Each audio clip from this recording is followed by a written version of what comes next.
चल रहे हैं।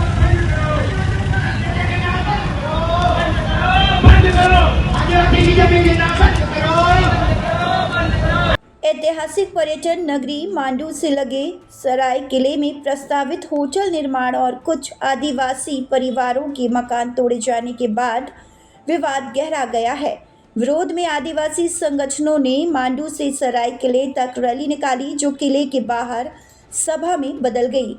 वहीं संगठनों ने आरोप लगाया कि पीढ़ियों से रह रहे परिवारों को हटाकर उद्योगपतियों को लाभ पहुंचाया जा रहा है। सुभाष, राहुल, कृष्णा और गोलू सहित कुछ परिवारों के मकान जेसीबी से तोड़े जाने की बात भी कही गई। रैली के बाद राज्यपाल के नाम ज्ञापन नालछा थाना प्रभारी कैलाश बारिया को सौंपते हुए पुनर्वास और दोषियों पर कार्रवाई की मांग उठाई गई है। वहीं प्रशासन का कहना है कि संबंधित मकान शासकीय भूमि पर बने थे और नियमानुसार कार्रवाई की गई है। नालछा नायब तहसीलदार विशाखा चौहान ने बताया कि प्रक्रिया के तहत ही हटाने की कार्रवाई की गई है। आज सराय के धरती पर मैं नमन करता हूं और बाबा देव को भी यहाँ के नमन करता हूं। साथियों, सबसे पहले तो मैं यहाँ सभी से हाथ खड़े करवाना चाहता हूँ कि सराय के कितने लोग आए हैं यहाँ पे। अभी बहुत कम है। मैं आया था यहाँ पे चुनाव में, मुझे मालूम है कितनी जनसंख्या में जब थे और मेढ़ा जी को आप लोगों ने तोला था। काफी लोग थे, कम से कम 500 लोग थे उस समय। मैं आया था स्वयं, लेकिन वो जनता कहाँ गई? आज यहाँ पे सरपंच आया क्या यहाँ का? आज नहीं आया क्या? क्यों नहीं आया सरपंच? क्या वो इस गांव का सरपंच नहीं है क्या? क्यों नहीं है? क्योंकि उन्होंने यहाँ एनओसी दी होगी, क्योंकि मैं भी सरपंच हूँ, मुझे मालूम है बिना एनओसी से कोई काम नहीं कर सकता साथियों। और ये धार क्षेत्र, धर्मपुरी तहसील, मनावर तहसील, जो 5 तहसील है, उन 5 तहसीलों में पूर्ण रूप से अनुसूचित क्षेत्र लागू है साथियों। लेकिन हमारे सरपंच लोग और पंच लोग हो या गांव के लोग हो, सब मिले हुए हैं। और यहाँ के नेता लोग, जो विधायक हो, सांसद हो, जनप्रतिनिधि हो, आज कोई साथ में खड़े हैं क्या आपके? कोई नहीं खड़े, सिर्फ समाज के लोग खड़े हैं। और समाज में भी संगठन के लोग आए हुए मात्र, वो भी धर्मपुरी, धामनूत, कहाँ से आए? अगर देखा जाए तो 10% लोग आए हुए सराय के, 10%, और 10% भी ज़्यादा हो गए होंगे मेरे हिसाब से। तो साथियों, हमारे क्षेत्र में चाहे पुलिस प्रशासन हो, चाहे तहसीलदार हो, चाहे एसडीएम हो, उसको घुसने का अधिकार नहीं है हमारे क्षेत्र में बिना ग्राम सभा के। ग्राम सभा का जो पटेल रहता है उसकी परमिशन लेना पड़ती है। यहाँ का जो सरपंच रहता है उसका कोई मायना नहीं रहता है। मैं सरपंच हूँ, मैं बोल रहा हूँ। जो गांव ग्राम सभा रहती है उसका पटेल रहता है, उस पटेल का बिना परमिशन से उसका अध्यक्ष से, जो अभी समिति बनाई थी, उन समिति के अध्यक्षों को भी पूछना पड़ता है। और जो एक्ट कानून पर लागू हुआ था वो सिर्फ 10% लागू है, कोई 90% पूर्ण रूप से बेकार है। आज ये मामला हमारे आदिवासी समाज में जन आक्रोश है, क्योंकि हमारे आदिवासी क्षेत्र में लीज के नाम पे जो सरकारी ज़मीनें दी रही, ये यहाँ पे पुरातत्व विभाग का जो किला है उनको तोड़कर होटल में तब्दील कर रहे हैं। और पुरातत्व विभाग की एक ईंट नहीं हटा सकते, लेकिन यहाँ पे पूरा किले को तोड़कर होटल के रूम बना गए, वहाँ पे शौचालय बना गए और वहाँ पे कम से कम 10-10 फीट के गड्ढे खोदे गए। किले के अंदर भी तोड़फोड़? हाँ, इन किलों के अंदर भी तोड़फोड़ किया गया। और यहाँ पे ये जो हमारे आदिवासी समाज का जो परिवार रहते थे यहाँ 5-6 घर, उनको भी शासकीय सर्वे नंबर जो रहते थे वो कलेक्टर महोदय, एसडीएम और तहसीलदार महोदय के आदेश से उनको हटाया गया। और यहाँ पे हमारे आदिवासी समाज के देवस्थल भी है, जो हमारे पूर्वज है, उनके भी मंदिर है, उनको भी कहीं कहीं हटाने का प्रयास चल रहा है। और हम हमारे आदिवासी समाज में जन आक्रोश है, अगर ऐसा ही चलता रहा तो हम उग्र आंदोलन कर सकते हैं। मैं भानु गिरवाल, हम संगठन से मैं जनपद संगठन से उपाध्यक्ष हूँ और जनपद सदस्य में क्षेत्र का। महादेव। कहाँ के रहने वाले? सराय किला। अच्छा, क्या कुछ पूरा मामला था ये जो यहाँ मकान टूटे हैं? वो इन किलो वालों ने तोड़ा है। ये करीब 30-35 वर्ष से रह रहे थे यहाँ। आवास योजना कुटेर भी दी गई थी, वो भी तोड़ दी इसी जगह पे। और तोड़ने इनको नोटिस दिया, उनके 2-3 रोज बाद तोड़ा।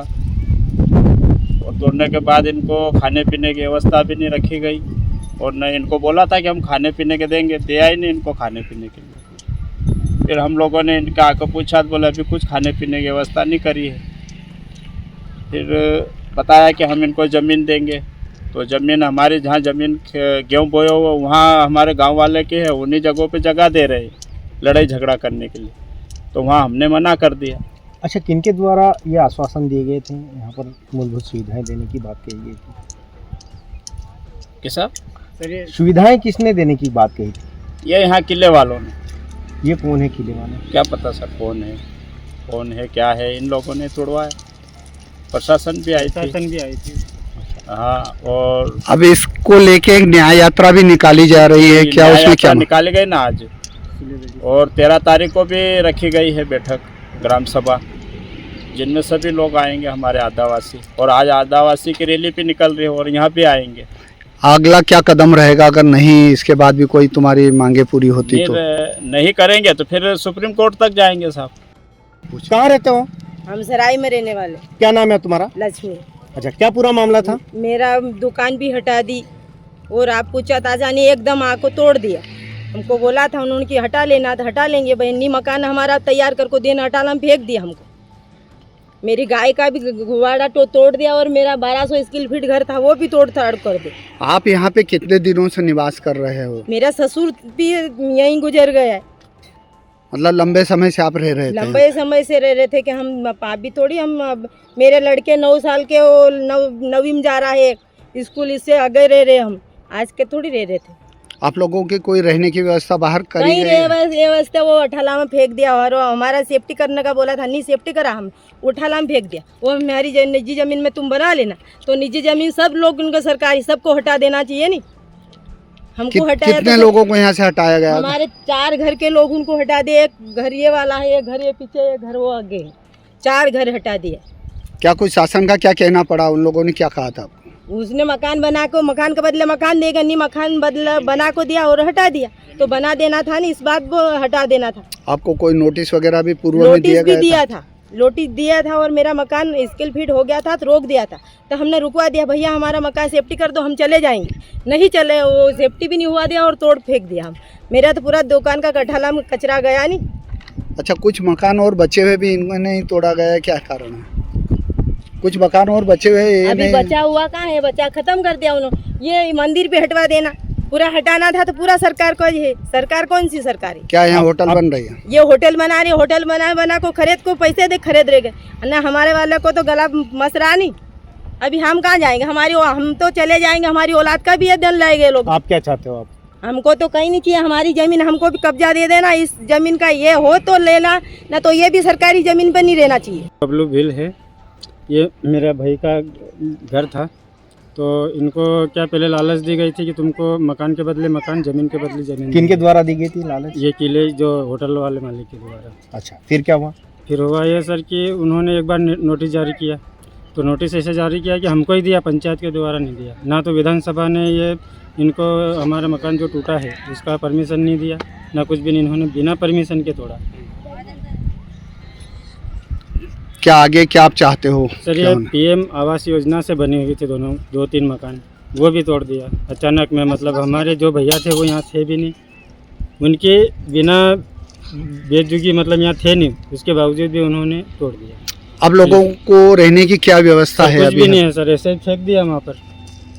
ठंडवाल में हमारे ढोर बकरे सब ऐसे ही पड़े, ना तो कुछ भी, ना लाइट की व्यवस्था है, ना उठने बैठने की व्यवस्था है, ना पानी की व्यवस्था है, ना खाने पीने की। अच्छा, ये यहाँ पे कितने दिनों से रह रहे थे? सर यहाँ से 30-35 वर्ष हो गए। 30-35 वर्ष से? जी सर, इनकी जो सीमाकरण थी सर, ये पीपल के उधर है जो पुराना तत्व विभाग वाली। अच्छा, ये पूरा तत्व विभाग के अंदर ये नहीं है, पर शासकीय सर, ये जो रह रहे थे ये शासकीय था, पर उन्होंने शासकीय है तो मतलब हमारे कहने का मतलब कि ये भी शासकीय में रह रहे, तो फिर उनको कैसे दे रहे शासकीय ज़मीन? वो भी तो शासकीय ज़मीन दे रहे उनको, उनका खुद का थोड़ी है जो ज़मीन दी वो। जो भी मकान तोड़े गए वो शासकीय भूमि पे निर्मित थे और विधिवत उसमें 68 के तहत कार्रवाई की गई। मध्य प्रदेश राजस्व विधिवत प्रकरण दर्ज करके उन्हें सूचना पत्र जारी करके ही कार्रवाई की गई है। वो नियमानुसार। काका चौहान, नायब तहसीलदार। ऐसे में यहाँ के कुछ आदिवासी भाइयों ने अपनी पीड़ा मीडिया से बताते हुए अपना दर्द बताया है। अब देखना यह है कि समाचार प्रकाशित होने पर क्या कुछ उचित कार्रवाई होती है और क्या कुछ आदिवासी भाइयों को न्याय मिलता है। तब तक के लिए बने रहे मेरे साथ। न्यूज़ राजधानी तक से